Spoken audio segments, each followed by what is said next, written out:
क्योंकि कन्हैया का जन्म होना था, कन्हैया का आविर्भाव होना।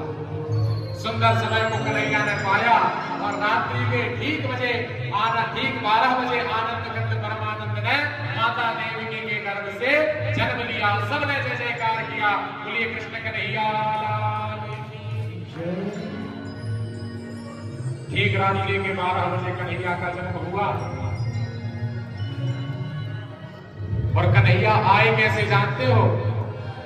तमद्भुतं बालकमम्बुजेक्षणं चतुर्भुजं शंख गदारि गदायुधं। 4 भुजा धारण करके चतुर्भुज रूपधारी भगवान आए। तो माता देवकी कहने लगी कि मैंने भगवान से बेटा मांगा था, तुम तो बाप बनकर आए हो। अरे 4 भुजा वाला कौन होता है? और बालक आते हैं तो वस्त्र थोड़ी होता है शरीर में।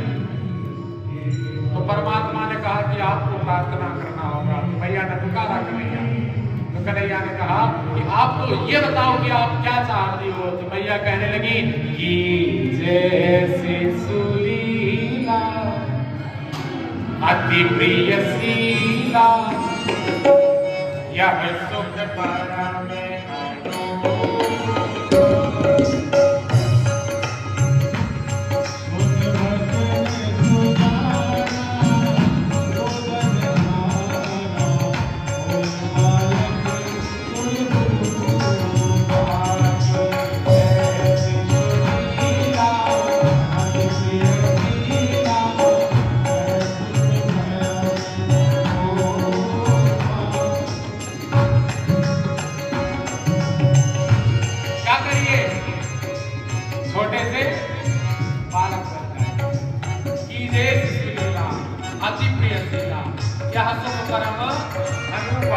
वो मुझे अत्यंत सुख प्रदान करेगा। इसलिए आप अपना चतुर्भुज रूप धारण कर, रूप त्याग कर और छोटे से बालक का रूप धारण करें,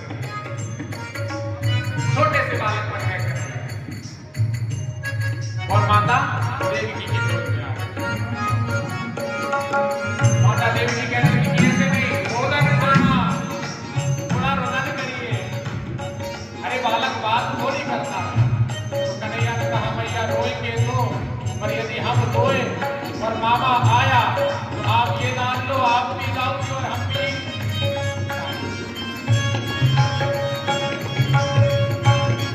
धीरे से रो दो। कन्हैया ने धीरे से रोया और जैसे कन्हैया रोए माता देवकी बड़ी प्रसन्न हुई। माता देवकी कहने लगी बस कन्हैया, इतनी ही तो इच्छा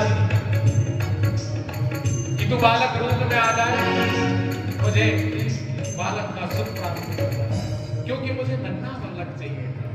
कन्हैया ने कहा ठीक है भैया। और उसी समय आकाशवाणी हुई वसुदेव जी के लिए कि आप यहाँ जिस बालक का जन्म हुआ है आप उसे यमुना पार करा के नंद भवन में छोड़ दीजिए और वहां माता यशोदा के यहाँ जिस कन्या का जन्म हुआ है उस कन्या को लेकर यहाँ आ जाइए। तो क्या किया वसुदेव जी ने? एक टोकना लिया और उसमें आनंद कंद परमानंद भगवान बालकृष्ण को रखा और यमुना पार करा के कन्हैया को ले जा रहे हैं। कहा नंद भवन की हो, नंद गांव।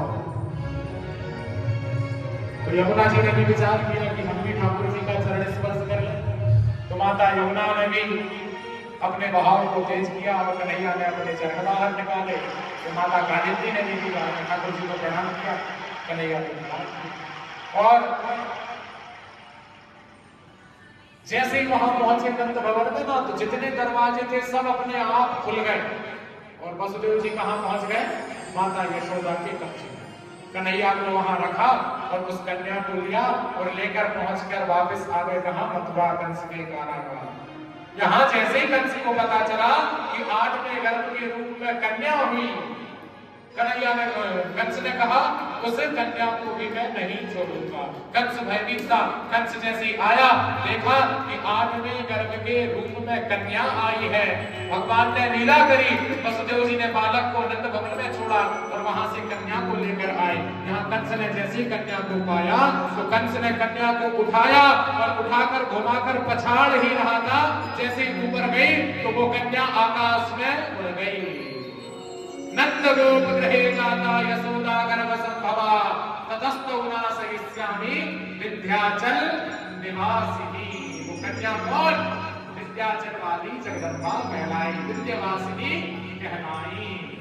जैसे वो कन्या उड़ी, उस कन्या ने कंस को चुनौती दी कि अरे मूर्ख कंस, तू मुझे मारने का प्रयास कर रहा है, ये ध्यान रख कि तुझे मारने वाला तो कहीं जन्म ले चुका है। और यहाँ जैसे ही माता यशोदा सुबह उठी, कंस वहां भयभीत हो रहा है और यहाँ नंद भवन में आनंद हो रहा है। तो हम लोगों को कंस से क्या करना? भयभीत हो रहा है तो डरते रहे कंस, हम लोग तो मिलकर चले कहाँ? नंद भवन की ओर, नंद उत्सव मनाने के लिए, कन्हैया का जन्मदिन मनाने के लिए। बोलिए कृष्ण कन्हैया लाल।